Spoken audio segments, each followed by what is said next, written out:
During this Mental Health Awareness Month, we want to make sure that you're not only taking care of yourself, but your neighbors as well. And one way to do that is to make sure that they feel a sense of belonging. Dr. Katie Stewart is here to share why validating your loved ones can make all the difference. And I know we always want to feel seen and heard, but it's really important to do that for other people. It is. Well, first of all, I think when people feel seen and heard, right, there is that sense of belonging, sense of connection, and there's a ripple effect that we don't see, right? Because when people are feeling seen and heard, they're feeling better, and they're going out and passing that on to other people, right? Like, I have to remind myself of that sometimes. You know, I do individual therapy, and it's like, am I making a difference in the world? And I'm like, okay, like, we don't need to get that big, but also those people are going out, experiencing being seen and heard, and passing it on. And the really cool thing is that research shows that being able to do that for other people is maybe even more of a superpower than experiencing it yourself. Absolutely. Because it becomes not about yourself. And that's hard for people to do. It absolutely is. And I would love to see a Dr. Katie army, and you are making the world a better place. I know that you make us better. Sometimes. But you know, it's really interesting to think about what it does. It improves relationships, like right off the bat, right? What do people complain about the most?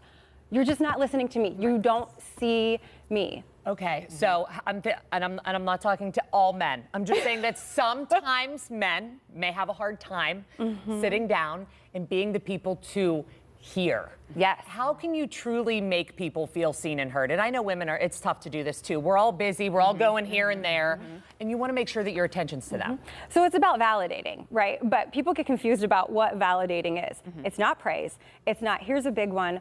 Sorry, men, again. Women complain a lot about, I say something to my partner and he wants to fix it. It's not about problem solving. It's not even about agreeing. So give all of that up. All it is acknowledging it without judgment. Okay. Oh, and I think that's easier said than done for a lot of people because you're so quick to judge someone. I mean, sometimes you can't even help your brain from going there. We're trained to do that, right? And I'm lucky that I have training to not do that. And I tell people all the time, one of my favorite parts of my job is just turning off judgment. I am just with you and your experience. And so that's really the first step. There's something called the validation ladder, which is really cool. I'd never heard of it. And we can reduce it to just 3 steps. Step 1 is mindfulness. Okay. Just observing without judgment. And then you guys are actually doing a great job. Yeah, you are perfect. Hanging on every perfect word. examples. But the other thing you're doing, you're making eye contact with me. You're nodding. That's called a minimal encourager. So you're not even just being mindful. You're demonstrating it. That's step 2. We're getting there. So step 2 is understanding. Okay. So you might demonstrate understanding by saying something like, I can see why you would be hurt by what I just said. Oh my God, that alone could end an argument. Well, that's exactly what it does, right? Validation essentially like neutralizes things. And then the next step is empathy.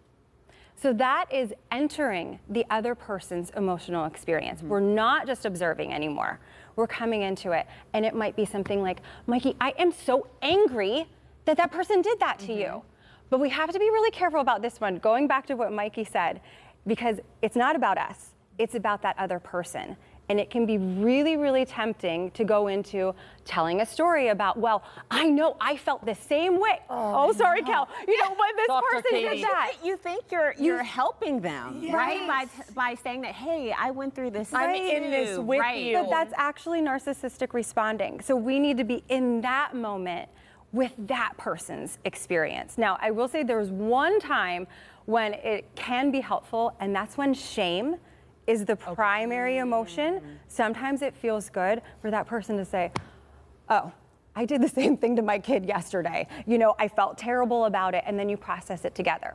But there's another piece too with empathy. Beyond emoting, sometimes taking action can be really, really helpful.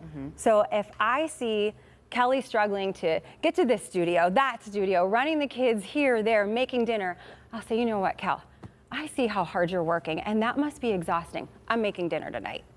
Oh my God.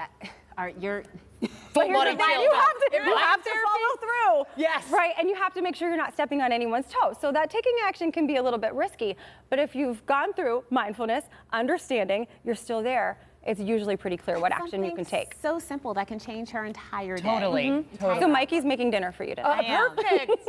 I I'll meet you out at a restaurant, babe. Thank you. So much. You're welcome. So helpful. Truly, I'm learning. Yes. All right. If you're interested in booking a session with Dr. Katie, we will have more information on our website, kdka.com/talkpittsburgh. And still to come on Talk Pittsburgh, Pamela Anderson is wowing us with her new look and comeback, but it's her classic messy updo that's trending. We're giving it a try on this special Beauty Buzz week here on Talk. I can't wait when we come back.